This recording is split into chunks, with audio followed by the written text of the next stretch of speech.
రాష్ట్రంలో 3D పాలన నడుస్తోందన్నారు BRS working president KTR. 3D అంటే డిసెప్షన్, డిస్ట్రాక్షన్ అన్నారు. కేసులు సమస్య కాదని ప్రభుత్వాన్ని నిలదీయడమే మన పని అని కేటీఆర్ స్పష్టం చేశారు.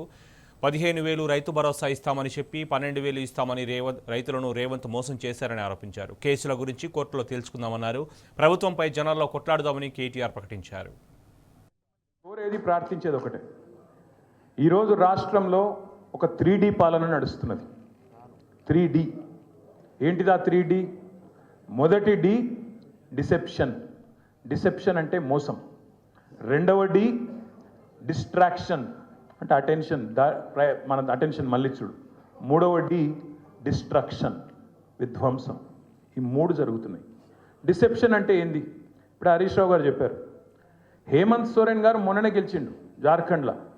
కానీ నిజాయితీ గల నాయకుడు కాబట్టి, నిజాయితీ గల బిడ్డ కాబట్టి, జార్ఖండ్ రాష్ట్ర ఏర్పాటు కోసం వాళ్ళ నాన్నగారు శిబు సోరెన్తో పాటు కొట్లాడిన బిడ్డ కాబట్టి, ఆ ప్రజల మీద ప్రేమ ఉంది కాబట్టి, ఆ రాష్ట్రం మీద ప్రేమ ఉంది కాబట్టి, నిజాయితీ ఉన్న ఒక గిరిజన బిడ్డ కాబట్టి, ఇచ్చిన మాట నిలబెట్టుకోవాలనే సోయున్నోడు కాబట్టి వెంటనే 2,500 ఇస్తాడు మొదటి నెల నుంచి.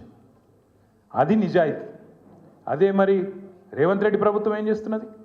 మీరు చూడండి ఎంత దారుణం. అంటే మోసం ఎట్లుంటుందంటే, ఒకటేమో 6 గ్యారంటీలు, అఫిడవిట్లు, దేవుళ్ళ మీద ఒట్లు, అవన్నీ మీకు తెలుసు. నేను చెప్పా, నిన్న చూసిన నేను టీవీలో, జాతీయ టీవీలో ఆజ్ తక్ అనే టీవీ, కాంగ్రెస్ యొక్క అధికార ప్రతినిధి ఆమె ఉంటుంది, పెద్ద మనిషి ఒక ఆమె, సుప్రియానో శ్రీప్రియానో, ఆమె చెప్తున్నది నిన్న జాతీయ మీడియాలో కాంగ్రెస్లో మోసం ఎట్లుంటుందో చెప్తుంది. మరి మీరు మళ్ళా ఢిల్లీలో మాటిస్తుండ్రు, మహిళలకు ఏదో ప్యారీ బెహనా స్కీమ్ అని పెడుతుండ్రు, నెలకు 2,500 ఇస్తామంటుండ్రు, ఎక్కడ నన్ను ఇచ్చిండ్రా 5 వరకు అని అడిగింది ఆమె.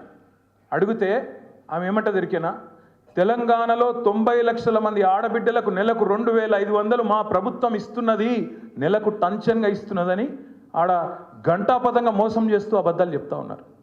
మరి ఇంతకంటే మోసం, ఇంతకంటే దగ ఉంటుందా? అంటే ఇక్కడ ఇయ్యనిది ఇచ్చినట్టు, ఉన్నది లేనట్టు, ఏదో ఒక ఊహాజనితమైన మోసపూరితమైన ప్రపంచ నిర్మాణం చేయడం. ఇక రెండవది విధ్వంసం. నిజంగా మనకున్న ఇబ్బంది ఏ పాటి ఇబ్బంది?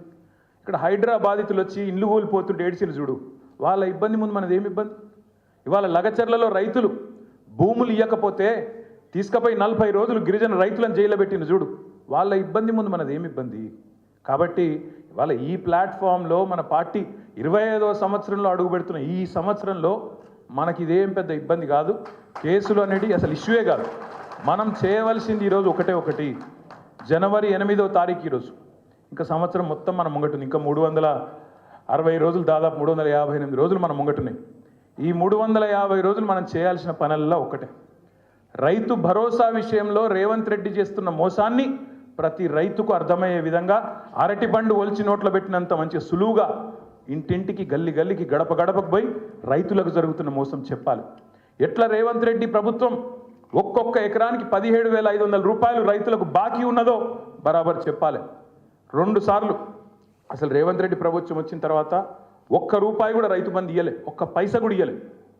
అది వరకు హరీష్ రావు గారు ఫైనాన్స్ మినిస్టర్గా మొత్తం మనం పైసా కూడబెట్టి ఎన్నికలకు ముందు రైతు బంధు వేద్దామని చెప్పి 7,600 మనం ఖజానాలో పెడితే ఉత్తరం రాసి ఆపిండు రేవంత్ రెడ్డి. ఎలక్షన్ కమిషన్కు ఉత్తరం రాసిండు, రైతు బంధు ఇస్తే ఓట్లు ప్రభావితం అయితే ఇయ్యద్దు అని. అప్పుడు ఎలక్షన్ కమిషన్ ఆపింది. అదే పైసలు మనం కూడబెట్టిన పైసలు, మన ప్రభుత్వంలో మనం ట్రెజరీలో పెట్టిన పైసలు 4 నెలలు సతాయించి నాట్లు వేసేటప్పుడు పడాల్సిన పైసలు ఓట్లు వేసేటప్పుడు వేసిండు ఎలక్షన్లలో. అది తప్ప ₹1 కూడా రైతుకి ఇచ్చింది లేదు. ఇక రుణమాఫీ విషయం మీకు తెలుసు. రుణమాఫీ అంత మోసం. ప్రతి దేవుని మీద ఒట్లు పెట్టిండు, కనబడ్డ దేవుళ్ళందరి మీద ఒట్లు పెట్టిండు, కానీ ఇంతవరకు రుణమాఫీ కాలే. మొన్న అసెంబ్లీలో అడిగిన నేను, పోదాంపా మరి మీకు కొండారెడ్డిపల్లె పోదామా, కొడంగల్ పోదామా, ఒక్క దగ్గర నన్న 100% రుణమాఫీ అయిందని చెప్పి రైతులు చెప్తే రాజకీయ సన్యాసం తీసుకొని రాజీనామా చేసి ఆడికెళ్ళి పోతామని చెప్పినాం. కానీ కుయ్యి లేదు, కయ్యి లేదు. ఎందుకంటే ఆయనకు కూడా తెలుసు, పోని పాపం ఆ పార్టీలోకి అబద్ధాలు చెప్పుట్ల ట్రైనింగ్ అన్న చక్కగా ఇచ్చినట్టు అది కూడా ఇవ్వలేదు. ఒక ఎమ్మెల్యే లేచిండు పెద్దపల్లి, ఆయన లేచి మీరు రాండ్రి ఇప్పుడే పోదాం, మా పెద్దపల్లిలో 60% 70% అయిందని చెప్పిండు. మేము చెప్పింది గదేరా నాయన, మొత్తం కాలేదు, ఇదేమేం చెప్పింది మీ ముఖ్యమంత్రి 100 అంటుడు, నువ్వు 60 అంటూ నువ్వు కింద పోతే చారాన కాలే, సిగ్గు లేకుండా మాట్లాడుతుండంటే మళ్ళీ సపరేట్గా నోరు మూసుకొని కూర్చున్నారు. ఇక ఈ మోసం చెప్పాలి. రుణమాఫీ ఏమైంది, రైతు భరోసా ఏమైంది, కౌలు రైతులను కలవరిచ్చినప్పుడు కౌలు రైతులు 22 లక్షల మందికి ఉత్తరం రాస్తున్నా, కేసీఆర్ ఇస్తలేడు మీకు, నేను ఇస్తా అన్నావు, ఏమైంది అని అడగాలి. ఇది మర్చిపోని కేసు. ఈ కేసు నేను కొట్లాడతా, మనకు మంచి లాయర్లు ఉన్నారు, జోర్దార్ లీగల్ సెల్ ఉన్నది. ఆ కేసు సంగతి మేము చూసుకుంటాం. మీరు దాని గురించి మర్చిపోండి, దాని గురించి ఆందోళన చేయాల్సిన అవసరమో బాధపడాల్సిన అవసరమో లేనే లేదు.